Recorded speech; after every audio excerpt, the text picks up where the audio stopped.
other ones here and there over the years, like Jessica Sawyer, lived too far away, Liz Masterson, had a really strict mom, and Emily Cantor, kleptomaniac. But Veronica was just the one that stuck. But through all the guest stars, Mollie and I never drifted. We never fought, out loud, or disagreed or veered from our self-proclaimed title of best friends.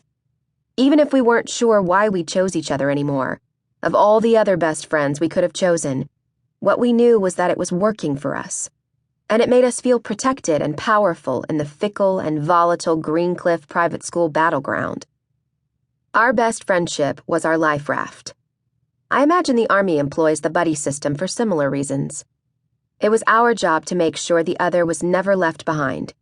Even when I stopped going to Mollie's house after school, I'd call her at night, and we'd talk about Veronica, or Brian, or our parents, or how we were so lucky to have each other, someone else who truly understood what it was to hate everything. She stood in her driveway now, planted next to her mailbox like a lawn ornament, arms crossed, biting her thumbnail, tapping her snakeskin ballet flats. "Can we stop at a drugstore?" she groaned, slamming the door of my antique Volvo. "Sure. Why?" But I already knew why. "I need to take a Plan B." "Again?" I said, exhaling my morning Marlboro Light, backing out of her cul-de-sac. "You do realize that Plan B is not actually a recognized form of birth control?" "The condom broke. Fuck you." I rolled my eyes. Mollie was always having some sort of pregnancy or STD or UTI crisis. In my opinion, a convoluted way to keep her active sex life a relevant topic of conversation. "You really want to take it again? You puked for like 24 hours straight last time." "Better to puke today than every day for the next 9 months." She pulled her silky blonde hair into a ponytail, opened her mouth, and applied eyeliner in my rearview mirror, which meant that she was expecting to see her boyfriend, the glorious and notorious Sam Fuchs, at some point midday. No one wore eyeliner to an all-girls school unless they were expecting an unexpected visit from a boy. "You're probably not even ovulating. People try for like years to get pregnant and can't.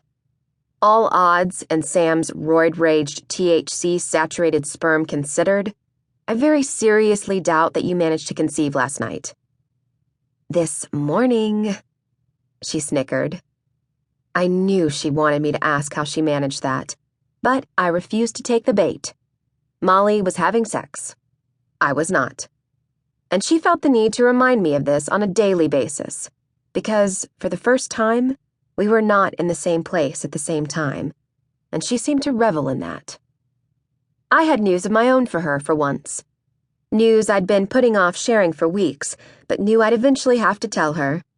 I figured now was the perfect time to slip it, while she was busy in her own vortex of self-obsession. "By the way," I choked out as we turned into the parking lot, "I'm doing something kind of random." She looked at me cross-eyed. What?" "I'm trying out for a band." She laughed. "You're joking. When?" "Wednesday." As we pulled into the suburban shopping center, silver, white, and navy SUVs pulled in and out of the spots around us. Greencliff moms with frosted ponytails, wearing full-body Lululemon armor, bounced in and out of the CVS and Starbucks and tanning salon holding toddlers and lattes, pushing strollers and fingering their smartphones. Dads puttered around the parking lot in business suits, clutching paper coffee cups. Noses buried in Enquirers and Wall Street journals on their way downtown into Philadelphia. Greencliff was already abuzz, and dew hadn't even burned off the asphalt yet. "I need to do something different," I said as I shifted into park. "I'm kind of bored. Aren't you bored?" "What kind of band? A metal band? An R&B girl group? A marching band, perhaps?" She glared at me cockeyed and scrunched her slopey, freckled little nose. I chose to ignore her snark and pretend her questions were supportive and genuine. "Remember my old piano teacher?"